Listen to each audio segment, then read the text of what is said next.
नमस्कार, मैं प्रशांत और आप देख रहे हैं द एचडी न्यूज। देखिए, द एचडी न्यूज ने अभी से कुछ समय पहले कर्पूरी ठाकुर के जयंती के वक्त एक खबर चलाया था कि जनसुराज बहुत जल्द पार्टी बनने वाली है और बहुत जल्द प्रशांत किशोर के जो चुने हुए नेता है वो बिहार के अलग अलग विधानसभा सीटों पर चुनाव लड़ते हुए नजर आएंगे।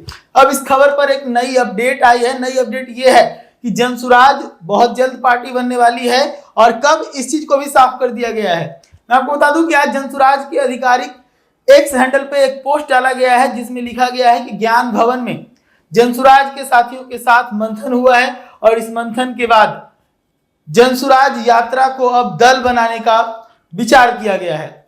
इसके साथ ही मैं आपको बता दूं कि खबर है कि पटना के गांधी मैदान में 2 अक्टूबर को एक भारी जनसभा आयोजित की जाएगी जनसुराज की तरफ से और उसी जनसभा के बीच में यह घोषणा किया जाएगा कि जनसुराज एक दल बना है। और उसके बाद मैं आपको बता दूं कि बिहार के कुल 243 लोकसभा सीटों पर जनसुराज चुनाव लड़ते हुए नजर आएगी। प्रशांत किशोर इसके मुखिया हैं। लगातार लंबे समय से जनसुराज की प्रसिद्धि के लिए पद यात्रा कर रहे हैं और साथ ही मैं आपको बता दूं कि एक कुशल इलेक्शन प्लानर भी हैं प्रशांत किशोर। तो वो बेहतर तरीके से जानते हैं कि चुनाव लड़ा कैसे जाता है और इस बात को वो कई मंच से भी कहते रहते हैं।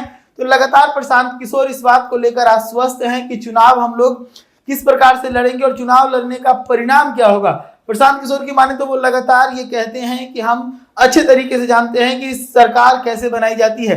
हमारे मंथन के बाद हमारे सहयोग से कई हमने सरकारें बनवाई है, तो हमें इस बात का एक अच्छा एक्सपीरियंस है और हम बिहार में भी सरकार बनाकर मानेंगे। तो एक बड़ा दिलचस्प खबर है क्योंकि आने वाला जो लोकसभा चुनाव है 2025, अभी तक 2 ही गुट लड़ाई लड़ता हुआ नजर आ रहा था, एक इंडिया गठबंधन और एक एनडीए गठबंधन।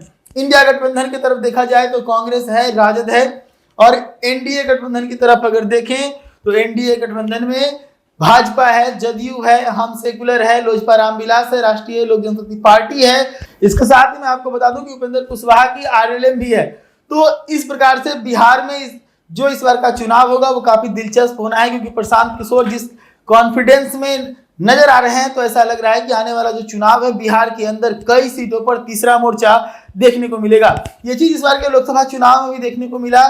तीसरा मोर्चा बिहार के 3 लोकसभा सीटों पर देखने को मिला। तीनों जगह पर टक्कर काफी कांटे की रही। तो इससे कहीं ना कहीं प्रशांत किशोर की जो सोच है उसको कहीं ना कहीं बूस्टअप मिलेगा कि अगर तीसरा मोर्चा बनाने का प्रयास किया जाए तो बिहार में सफलता मिल सकती है। तो ऐसे में प्रशांत किशोर एक सही समय के चुनाव का इंतजार कर रहे थे और इसके साथ ही सही समय का जो चुनाव था वो कर लिया गया है। 2 अक्टूबर का दिन चुना गया है। 2 अक्टूबर के दिन जनसुराज अभियान से जनसुराज दल बन जाएगा जिसका नाम जनसुराज पार्टी है। खबर है कि जो आज ज्ञान भवन में बैठक हुई इसमें सभी जो सदस्य मौजूद थे उन लोगों ने एक सुर में जनसुराज दल को, जनसुराज यात्रा को जनसुराज पार्टी बनाने का जो है स्वीकृति दे दिया है। तो इसके साथ ही अब प्रशांत किशोर बिहार की सीधी लड़ाई में नजर आएंगे। देखने वाली बात है कि जो दूसरों को इलेक्शन प्लानर हुआ करते थे वो आने वाले चुनाव में अपने इलेक्शन की प्लानिंग किस प्रकार से करते हैं। ऐसे तमाम खबरों के लिए जुड़े रहिएगा द न्यूज़ के साथ। धन्यवाद।